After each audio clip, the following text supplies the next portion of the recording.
Welcome. In this video I'm going to show you how you can perform a post-hoc goodness-of-fit test using pairwise binary test and Python and my stikpetP library. Now this is something you can use after, for example, Pearson chi-square test, and what this will do is it will look at every possible pair of categories and check which ones might be significantly different from each other. I'm using Jupyter Lab with Python version 3.818 at the moment.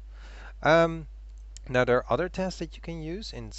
Here I'll be using binary test, pairwise, but I could also do again pairwise goodness-of-fit test.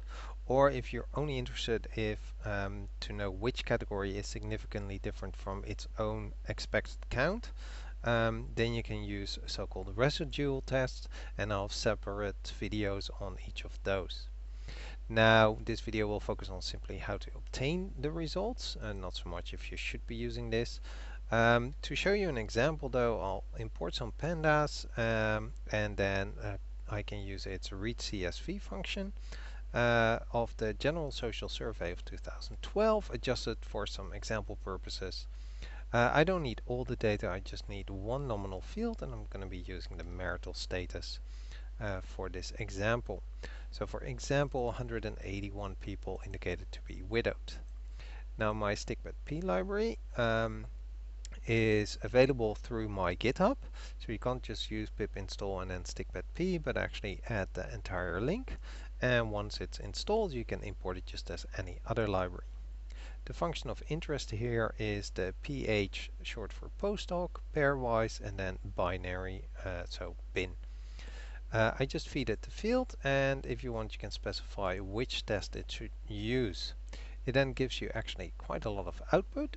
As you can see, it shows the first and the second category, so all possible categories are in here.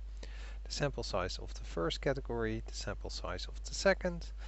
If you add these two, you get the sample size in the pair, the observed proportion, the expected proportion, because I didn't specify it's going with 0.5 everywhere.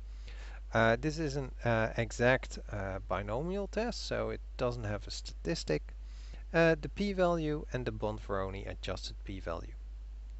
Now usually if this one is below a predefined threshold of usually 0.05, we would reject the null hypothesis, and in that case would conclude that they are different from each other. So in this case they're all below 0.05 because this e minus 33, for example, means I need to divide this by 10 to the power of 33, making it 0. And then 33 zeros and then 1 4. So they're all far below 0.05, so it looks like all of them are significantly different from each other.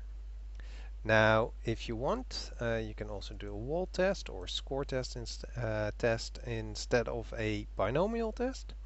Or if you have some predefined expected counts, for example I had these expected counts, I can actually add those as a small data frame, and then I can feed that to my function using the expected count parameter, and now it will actually perform the test, but it will show the observed and the expected proportions, so it adjusts them accordingly, so keeping the ratios the same.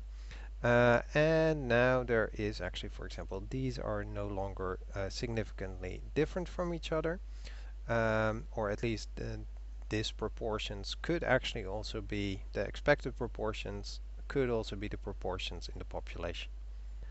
Alright, I hope this was helpful, and thank you for watching.